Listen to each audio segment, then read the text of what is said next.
Tu travailles dur. Tu t'impliques. Tu livres. Tu prends des responsabilités. Tu aides tes collègues. Tu fais avancer les projets. Et malgré tout ça, tu sens que ta carrière stagne. Aucune reconnaissance. Aucun signe d'évolution. Et là, tu te demandes, qu'est-ce que je fais de mal? Pourquoi on ne me propose rien? Et si je te disais que le problème, ce n'est pas ton travail, ni ton manager, ni même le budget. C'est peut-être simplement le moment où tu fais ta demande. Oui, le timing joue un rôle énorme dans les décisions de promotion.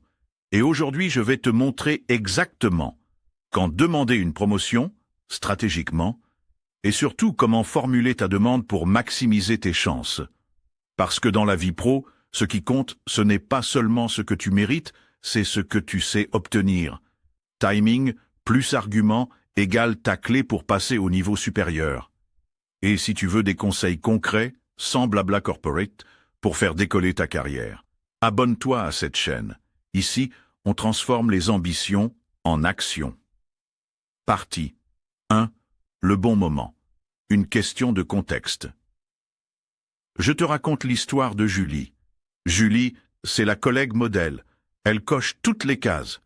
Elle vient de finaliser un gros projet stratégique, livré avec 2 semaines d'avance.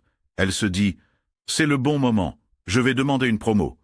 Mais ce qu'elle ne sait pas, c'est que 2 jours avant, l'entreprise a publié des résultats trimestriels décevants.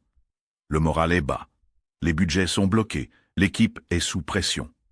Résultat, elle se heurte à un mur. Pas parce qu'elle ne mérite pas, mais parce que son timing était mauvais. Voilà pourquoi le bon moment pour demander une promotion, ce n'est pas une date, c'est un momentum. Tu dois viser une victoire personnelle visible, une réussite collective à laquelle tu as contribué, un moment où ton manager est disponible, réceptif et détendu. C'est dans ces moments-là que ton message a le plus de chances d'être entendu. Partie 2. Les fenêtres d'opportunité à ne pas rater. Alors, c'est quoi les bons moments stratégiques pour demander une promotion? Premier, l'entretien annuel ou semestriel. C'est l'occasion idéale. Tu es évalué, tu parles objectif, résultat, projection. Ton manager s'attend à une discussion ambitieuse. Profitant. 2. Juste après un gros succès. Projet mené, objectif dépassé, client satisfait. Ton impact est encore chaud dans l'esprit de ton boss. Fonce. Troisième. Quand un poste se libère. C'est le moment d'être proactif et de montrer que tu es prêt à monter en gamme. Quatrième. Après un feedback positif. Ton boss ou un client t'a félicité. Rebondis là-dessus, j'aimerais justement discuter d'une possible évolution. Et attention, ces fenêtres ne durent pas longtemps. Tu dois être attentif et réactif. Observe ton environnement, anticipe et choisis le bon moment pour agir. Partie 3. Prépare ton pitch comme un pro. Maintenant que tu as le bon timing, voyons comment faire ta demande. Ça ne s'improvise pas. Tu veux une promo? Tu dois préparer ton pitch comme si tu vendais un projet. Ne dis jamais « je pense que je mérite une promotion ». Pourquoi? Parce que ça repose sur une opinion personnelle. Ton boss, lui, veut des faits. Dis plutôt « depuis 6 mois, j'ai réduit les délais de production de 20%, j'ai formé un nouveau collaborateur et j'ai mené 2 projets transverses avec un impact mesurable sur les résultats. » Voici une structure ultra efficace en 4 points. Résultats concrets. Chiffres, gains, succès mesurable, responsabilité supplémentaire. Montre que tu as déjà commencé à agir comme un manager impact sur l'équipe, l'entreprise. Quelle valeur as-tu créée? Projection. Ce que tu vas construire en accédant à ce nouveau rôle. Bonus. Anticipe les besoins de l'entreprise. Ne fais pas une demande centrée sur toi. Fais une proposition centrée sur ce que tu peux apporter à ton équipe, ton département, ta boîte. Partie 4. Gérer les objections avec élégance.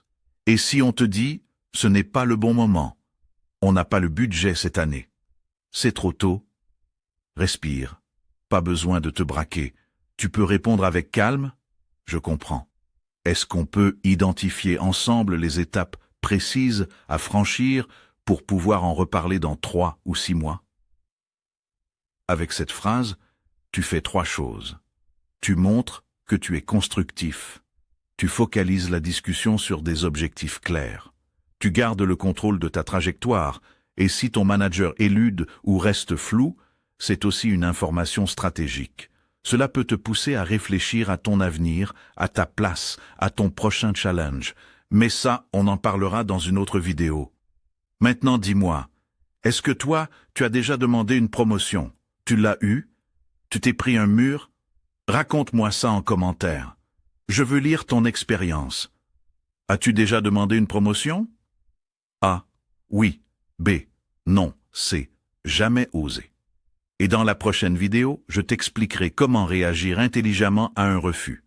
Tu verras qu'un non, parfois, c'est le début d'un vrai tournant. Allez, on récapitule. Choisis le bon moment. Momentum positif. Impact maximum.